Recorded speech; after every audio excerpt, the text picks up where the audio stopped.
Chapter 38. Rescue. Perrin tried to get as comfy as his restraints would allow, and he was freezing since his cloak was taken. White Cloaks didn't think prisoners deserved blankets, especially dark friends. Egwene lay huddled against him, only able to sleep through the discomfort due to her exhaustion. His body hurt from head to toe from hours of walking behind a horse with a halter around his neck. Bornhold was determined to reach Caemlyn, and every time Perrin glanced at Egwene, her face was full of fear. He collapsed each time they stopped, yet now he couldn't sleep. His head was full of Child Buyer's threats of irons, knives, pincers and needles, unsure if what was promised was even possible to do to a person. He despaired of ever making them believe they weren't dark friends. Buyer walked into the tent carrying Perrin's axe as he always did, and kicked him in the ribs with an order to wake. Perrin's body was already a mass of bruises, and he winced as he told the man he was awake. As Buyer checked his bonds, Perrin called to Egwene to wake her before Buyer could abuse her too. The White Cloak proclaimed dark friends didn't deserve sleep, and Egwene tiredly objected that they aren't dark friends. To Perrin's surprise, she didn't get kicked for it as had become usual. Buyer squatted next to them and said they were slowing the children down, and there were wolves following them. They must be taken to Amador, but they have to reach Caemlyn in time. This has left the Lord Captain in a dilemma, and they don't have spare horses for them to ride and speed their journey. He went quiet, staring at the pair, until Perrin told him he doesn't understand. Buyer told him there's nothing to understand.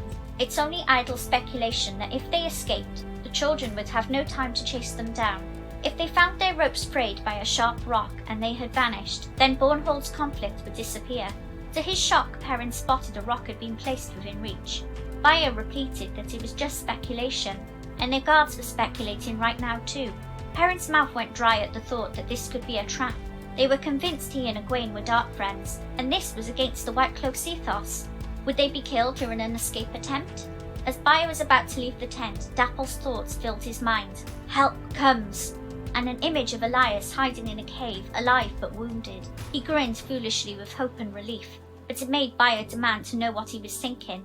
Perrin thought Buyer was going to change his mind. Suddenly one of the guards disappeared, and then the second dropped before he could cry out. Buyer spun, axe in hand, as Lan emerged from the darkness. Lan dodged Buyer's swing of the axe, which pulled him off balance, and Lan struck him so hard he collapsed. The warders swiftly extinguished the lantern and untied their bonds. Almost sobbing, Egwene cried that she thought everyone was dead. Amused, Lan told her, "Not yet." Perrin asked if Buyer was dead, and the warder told him he only kills if he must, and told the pair to quickly grab the children's cloaks.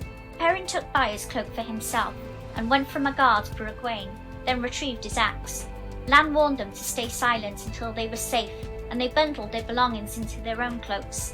They put the children's cloaks on, and Perrin's nose wrinkled at the smell of Buyer. Lan whispered that they could go soon. Just before lightning began striking the camp, earth exploded, followed by booms of thunder that made the horses scream and bolt. White Cloaks fell from their tents and either stood stunned or ran around. Lan pulled them through it all, and the soldiers barely glanced at them. A few did shout, but no one tried to stop them. Perrin looked back and saw tents on fire, either from lightning or spilled lanterns. The warder led them up a hill to where they found Moraine waiting in the moonlight with 3 horses. She told Lan, "Nynaeve has not returned. I fear the young woman has done something foolish." Lan whirled and made to head back into the camp, only stopping when Moraine told him no, in a voice like a whip. They stood staring at each other, and the Aes Sedai told him, "Some things are more important than others. You know that. Remember your oaths, Alan Mandragoran, Lord of the 7 Towers. What of the oath of a diademed battle lord of the Malkieri?" Perrin blinked, thinking on how Lan had all those titles. The warder still hadn't moved, looking like a wolf seeking escape from his doom. The scene broke when the crash of branches behind them made Lan move between Moraine and the noise. A pair of horses burst out of the underbrush, and Egwene exclaimed, "Bella!" then saw Nynaeve was riding her. The wisdom told them, "I almost didn't find you again. Egwene! Thank the light you're alive!" Nynaeve slid from Bella's saddle to hug Egwene, but was stopped by Lan, who gripped her arm, staring at her, and she stared right back. Moraine reminded him that they must leave, and he let Nynaeve go. She hurried to Egwene and hugged her, and the wisdom laughed, but Perrin didn't think it had anything to do with their rescue. He asked Moraine where Rand and Mat were, and she told him they were elsewhere. Lan got them to change into their own cloaks and mount up. Perrin took the saddleless horse as they moved off, and he heard Dapple say, "One day again," with a promise to meet again. He tried to ask when and where, but the wolves faded away. They rode south, Egwene and Nynaeve close together, talking softly. Finally, they made camp and buried the white cloaks. Egwene asked about the other boys. Moraine told them she believes they're in Caemlyn, or at least on their way there, but she will find them. Nynaeve tended to Egwene's welts from the ropes with her ointments, then came to Perrin. She told him Egwene revealed he was abused and gasped when he removed his shirt. He was covered in old bruises layered over by new, and she declared it was only his bulk that had spared him any broken ribs. Thinking about the wolves had distracted him from the pain up until now, but now he was conscious of it and groaned. Nynaeve asked why the guard hated him so much. "I killed a man," he said within his own mind, but aloud he told her he didn't know. Rummaging in her bag, she muttered about her different herbs, then applied her salve. It made him shiver and sweat, the heat and cold taking his pain as the bruises faded, some gone completely. He didn't protest, having experienced her healing balms before, but was surprised at its effect. Nynaeve seemed shocked at its effectiveness as well, then told him if he hurts himself again he can go to her. Perrin told her he's grateful. He knows some of her cures bordered on miraculous. He asked Nynaeve what really happened to the boys, and snidely she told him. "She says they're all right. We'll find them in Caemlyn, she says. She says many things." Perrin grinned, hearing the wisdom sound like herself again. Abruptly, Nynaeve stopped packing her bag and stared at his face, checking his temperature and peering into his eyes. She muttered that it's not yellow eye fever, as only the irises are yellow, not the whites.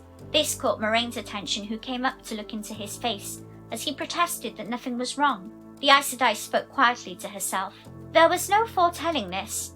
Something ordained to be woven, or a change in the pattern. If a change, by what hand? The wheel weaves as the wheel wills. It must be that. Nynaeve demanded if she knew what it was and could she heal it. Perrin objected to being talked about over his head, but both women ignored him. Moraine told her there is nothing to heal, but she can't say it will not harm him directly. The wisdom wanted more information, but Moraine cut her off, insisting that they try to get some sleep. They leave at first light. Nynaeve stalked off angrily, and Perrin realised that Moraine must know about the wolves. Lan came to sit next to him, looking at him in curiosity and possibly sympathy. Perrin asked if he knows what's happening, and Lan nodded, saying he knows some of it, then asked Perrin if he had a guide. Perrin knew what he meant and nodded, explaining it was a man called Elias Machera. Lan drew his breath at the name, making Perrin ask if he knew Elias. Lan told him, "I knew him. He taught me much about the Blight and the sword. He was a warder before what happened with the Red Azure." Perrin said he'd heard about the Red Azure, and Lan told him, "Most of what you've heard is wrong, no doubt. You must understand, there are factions within Tar Valon. Some would fight the Dark one way, some another. The goal is the same, but the differences can mean lives changed or ended, the lives of men or nations. Is Elias well?" Perrin said he thinks so.